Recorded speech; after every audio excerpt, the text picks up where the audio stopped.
Ilig mo tong video na to kasi alam ko na pagod ka na maging same version mo for multiple years na. Alam ko na pagod ka na sa buhay na puro sakto na lang, bahala na, hintay na ako ng kinsenas, and puro what if na lang naisip mo gabi-gabi. In the next 16 minutes, i-share ko sa iyo yung eksaktong blueprint na ginamit ko para baguhin ko yung buhay ko. At syempre, sa totoo lang, hindi mo kailangan ng mentor na worth 100,000 pesos at mas lalo na hindi ito tungkol lang sa mga typical na mga videos na motivation, mindset bullshit. Ito ay literal na step-by-step system na gumagana sa akin at kahit meron ka ng mamaya na attitude o wala akong connection sa negosyo, pwede pa rin. Kung gusto mo ng proof, lagi akong gumigising dati ng alas 3 ng hapon at naglalaro ako ng video games ng buong araw. Hanggat umabot ako sa maraming properties at maraming negosyo at 25 years old. Dati wala akong laman sa bangko ko hanggang naging milyonaryo ako dahil sa ituturo ko sa inyo ngayon. At kahit na pagod at tinatamad din ako, nakuha ko ang tamang sistema na isi-share ko sa inyo ngayon in this video. You will discover the 4 phases that I implemented myself na gumagana. So ito yung phase 1 natin.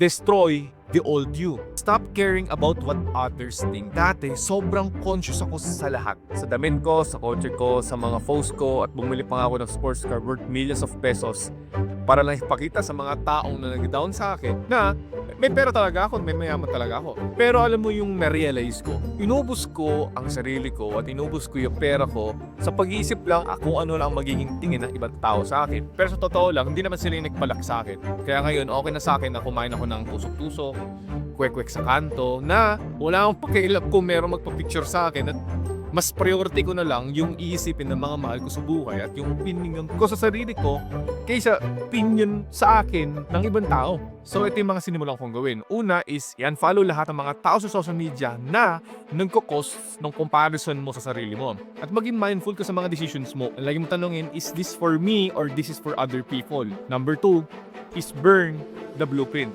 Dati na-scam ako ng milyon-milyon. Pero nakapagtayo ako ng maraming negosyo at kumikita na 9 figures. Pero hindi lang yan nangyari dahil in-improve ko lang yung sarili ko. Technically, kailangan ko talaga durugin yung dating sarili. Parang ganito lang yan. Kung puno ng ipis, anay at daga yung bahay mo, hindi na sapat na lilinisin mo lang yung lamesa para mawala sila. Minsan, kailangan mo talagang i-demolish at magtayo na lang ng bago bahay. Ganon din sa identity mo. Dati sobrang tamad ako. Wala akong direksyon. Hindi ko ma-improve yung habits ko. Ang ginawa ko, hindi ko lang in-improve yung habits ko or yung ginagawa ko araw-araw. Naging ibang tao talaga ako literal. Mula sa pagising ko ng 3 p.m. Ang ginawa ko, ginising ko sa sarili ko ng 9 a.m. Mula sa buong araw na nag-ML, napunta na lang sa paghahanap ng way kung paano kumita online. So ito yung next na ginawa ko. Alamin mo muna kung ano yung top 3 na pangit sa'yo. Ang mga pagsabi lang yan ibang tao or alam mo sa sarili mo. Huwag mong aayusin, papalitan mo talaga yung buong routine mo. Gumawa ka mga non-negotiable rules. Ito yung mga hindi mo pwedeng pag-isang tabi sa sarili mo. Halimbawa, kung tamad ka, kailangan mo gumawa ng isang activity man lang araw-araw na pwede mo pagkakataan talaga. Or kung gusto mo naman pumayat, ang non-negotiable mo naman is from 1 cup of rice, gagawin mo na lang isa. Number 3 is to quit social time. Ito yung pinaka-controversial pero masasabi ko talagang effective. Isa sa mga paraan para maging milyonaryo at para magbagong buhay mo is maglaan ka ng onting oras sa mga kaibigan mo at pamilya mo at bumukod ka ng sarili mo. Alam ko medyo harsh siya. Ang line ko lang inisip is I'm doing this for them naman. So mas okay na hindi ko naman sila makita o makasama for 6 months hanggang 1 year. Pero pagkatapos naman nun, is palagi ko naman sila ililibre or may oras na ako sa kanila na hindi ako magmamadali na umuwi para magtrabaho. At may ipon na ako noon na mai-spoil ko na sila. Mas maganda naman na ganun kaysa araw-araw naman kami magkakasama pero wala naman akong silbi. Tandaan mo, meron tayong countdown sa buhay. Limitado ang oras mo para magbagong buhay mo. Number 4 naman para magbago ang buhay mo is environment design. Ibig sabihin nito, linisin mo yung cabinet mo, yung ref nyo, at yung kwarto mo. Mas lalo na kung saan ka nagtatrabaho, ayusin mo yun. Kasi ito yung totoo. Nagbago ang katawan ko dahil tinapang ko lahat ng mga walang kwentang pagkain sa ref, sa pantry, sa cabinet, at dinilit ko yung mga gaming apps na nakaka-addict, pati na rin yung mga luma kong damit. Literal na walang choice yung old version ko, kundi mamatay at maduro. So ito yung mga pwede mong gawin. Itapon mo yung 5 bagay na konektado sa nakaraan mo or sa mga bad habits mo. Lahat ng mga trigger points tanggalin mo. Halimbawa, gusto mo mas maging masipag. Hanapin mo kung bakit niya hindi nagiging masipag. Gawin mo yun. For example, ako, inan-install ko yung ML. Palitan mo yung mga bagay na mas malapit sa bagong ikaw. Gusto mo pa mas maging mas masipag pa. Pwede ka mag-download ng mga productivity apps katulad ng mga Pomodoro at gumawa ka ng success corners. Ang ibig sabihin nito, ito yung sulok sa lugar ng bahay mo. Nandun lang yung safe space mo kung saan ka nagtatrabaho na masasabi mo, nandito ka nagiging productive, walang distractions, walang mag-istorbo sa'yo, dapat meron kang gano'n.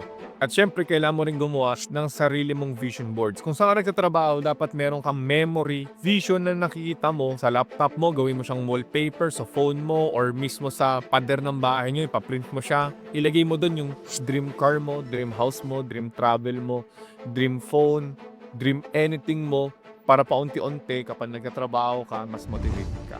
At minsan, ang ginawa ko din is nilagyan ko ng workout equipment yung bahay ko, katabi mismo ng workstation ko para wala talaga akong excuses. So, kung nandito ka ngayon at gusto mong kumita ng 100,000 pesos every single month online, meron akong libreng training video na ibibigay ko sa inyo for free. Wala kang kailangan na kapital, oras, or skills. Maaari na itong gawin online at kahit part-time at nasa bahay ka, is kaya mo itong gawin. Yung link ay nasa description below at ito talaga yung pinaka-main business ko na gusto ko ituro sa inyo. Kung interested ka, click mo na yung video. Face shoots, build the foundation. Make your body the loudest proof. Fitness plus business is possible. Dati akala ko talaga hindi para sa akin ang fitness. Pero nag-lose ako ng more than 10 kilos in 3 months. Alam mo bakit importante to? Kasi your body is your business card. Kapag nakita ka ng ibang tao na fit ka, automatic may isip nila na magdisiplina ka. Well, hindi lahat, pero most of the time, may isip nila na disiplinado ka, magiging trustworthy ka. So, kailangan mo lang mag-workout. Ako, nag-workout ako ng 11 to 12 p.m. bago ako pagkagising ko para fresh yung body ko at mind ko. Hindi ako lagi nagpapadeliver sa Food Panda or sa GrabFood para kumain, nagluluto ako mismo. 30 minutes to 1 hour lang every single day para magbagong katawan mo. Number 6 is public accountability. Hindi puro gym selfie lang or ipapromise mo lang sa sarili mo na magbabago ka na. Kailangan mo ng public accountability para wala kang choice kung hindi gawin ito. Dati, bago ako pumayat, is nakipag-collab ako sa isang fitness influencer na si SparkFit. Sabi ko sa kanya na pupusta ako ng 100,000 pesos kung hindi ko nagawa. Plus, meron akong public announcement sa challenge na yon. Pinost ito, sumikat at marami nag-comment. At syempre, nahihiya ako mag-back out kasi kung marami na nakakaalam, yung pressure, yun na nagpapatakbo sa akin para tapusin yung challenge na yon. So, pwede kang gumawa ng sarili mong challenge, pwede kang mag-post ng self-accountability challenge mo sa social media, i-post mo sa Facebook, sa Instagram mo, mag-story ka, or maghanap ka ng kapustahan mo para wala na talaga kayong back out. Dati, hindi ako naniniwala na dapat buong araw ka nagtatrabaho kasi ayon sa maraming pag-aaral, 4 lang na oras na deep work ang kailangan mo, yun na yung katumbas ng 12 hours na kalat-kalat yung trabaho. Kaya ang ginagawa ko is deep work muna from 12 p.m. hanggang 10 p.m. Ganyan katagal yung sa akin, hindi lang 4 hours. Pagkatapos nun, yung 10 to 2 a.m. ay oras yun para sa mga hobbies ko at para sa asawa tayo. So ito yung process na ito mong gawin. Ilagay mo yung do not disturb mo sa phone mo kapag nag-work ka. Isang tab lang ang dapat nakabukas sa Google Chrome mo kung nagtatrabaho ka online at lagyan mo ito ng timer bawat task. For example, gagawa ka ng isang project. Kung alam mong 30 minutes na matatapos, mag-timer ka ng 30 minutes. Kung hindi mo nagawa, may consequence ka, mag-push up ka. Kapag na-distract ka, may consequence ka. Number 8 is Golden Goose Syndrome. Dati meron akong 10 businesses na sabay-sabay. Meron akong food business, meron akong cosmetic business, meron akong marketing business, meron akong clothing business. Akala ko, maraming income stream is equals to success. Mali pala yun. Focus ko lang sa isang source of income at ibigay mo lahat ng oras mo yung attention mo para i-grow mo yung isang business na yun. Tinigil ko yung 9 na businesses ko before at nag-focus ako sa isa at ngayon 500x. Mas malaki ang kinikita ko kaysa dun sa 9 na pinagsasama-sama ng mga negosyo yun. Again, kung seryoso ka tungkol sa transformation mo at financial freedom mo, pinakaunang kailangan mong gawin is to check out the free trainings sa description below. Ito yung pinakamagandang system na ginagamit ko from broke to millionaire. Wala kang kapital dito, walang oras at wala kang skills na kailangan. Pero pwede kang kumita dito ng 50,000 to 100,000 pesos monthly online. Already ka, click mo yung link sa baba. Okay, next phase tayo. Phase 3 is speed up the transformation. So kapag mag-transform ka na, ang tuturo ko sa inyo kung paano mapabilis. Ito yung learning hack. Kapag nakita mo sa TikTok na maganda ang isang libro, is wag mong babasahin ng buo yung libro. Ang gawin mo, search mo sa Google, i-download mo yung PDF file ng libro na yon, and then i-paste mo siya sa ChatGPT at tanungin mo si AI kung paano mo ito ma-apply sa buhay mo or sa negosyo mo. At meron pa ako isa.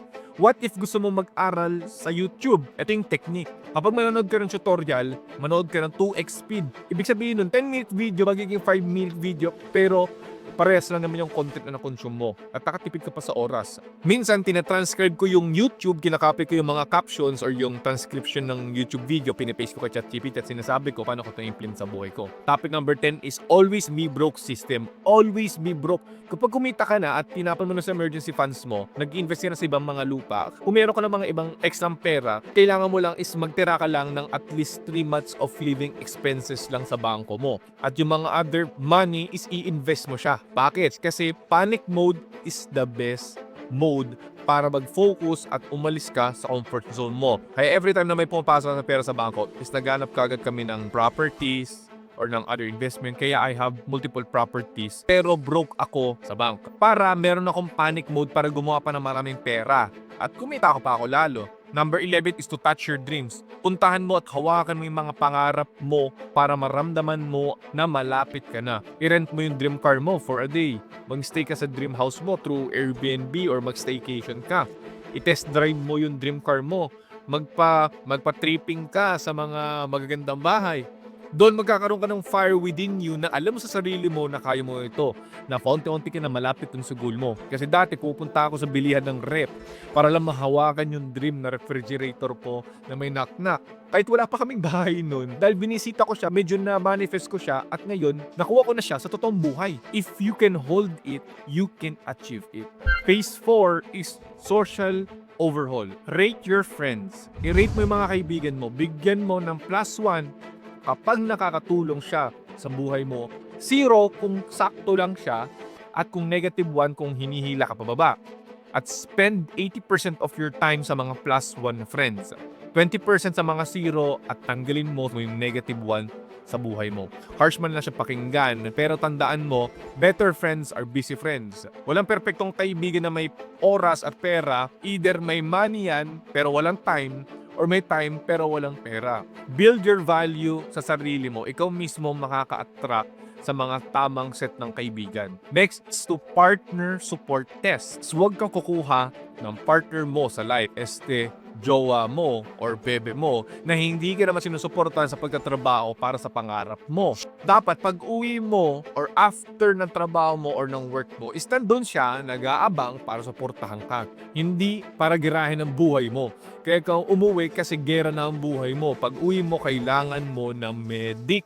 Kung ang partner mo ay palaging nagrereklamo sa hustle mo, hindi ka sinusuportahan, sabotahe yun. Gera na nga ang trabaho mo, pag uwi mo pa, meron na pang another na gera na kailangan mong labanan. Mahirap yun. Next is to document everything. I-record mo lagi ang mga nangyayari sa buhay mo. Baka kailanganin mo ito para sa mga magiging anak mo or para maging case study mo. For example, sa akin is kapag meron akong sinabing bagay na meron akong na-achieve, meron akong ginawa, meron akong binili, meron akong napuntahan, lagi ako merong proof noon. Lagi nakahanda noon kasi palaging may magsasabi in the future na hindi yung totoo, scam yan. At least ako, lahat ng mga pruweba is available 24/7 online na pwede nila makita. Kung gusto nyo makita palang ganun ko, nasa Instagram ko lang naman. Kasi kailangan mo yon for transformation para ma-remnants mo lang na agad to pala ako dati at ito na ako ngayon. At para sa mga future din na magiging haters mo online kapag nag-build ka ng personal brand mo, meron kang mga ebidensya o meron kang mga resibo na hindi edited, na hindi gawa sa AI, at ito ay lahat totoo. So, ito na yung buong sistema na pwede mong gawin para magbago ang buhay mo. Mula sa pagwasak ng old self mo, habang tinatransform mo yung sarili mo para magbago ang buhay mo, pero sa totoo lang, meron ko nga lahat ng mga ito para magbago ang buhay mo, pero ito yung problema. Kung di mo alam kung anong negosyong sisimulan mo, is hindi mo talagang magbabago ng buhay mo kasi umiikot talaga pagbabago ng buhay sa pera. Kaya ang susunod na video na ipapakita ko sa inyo is tungkol sa pinakamadaling online business na hindi mo na kailangan ng kapital, oras, or experience kahit part-time lang ito at ginagawa mo lang sa bahay. This is my main business model kaya ako yumaman at ituturo ko sa iyo libre ng buo. Link in the description, abang kita doon.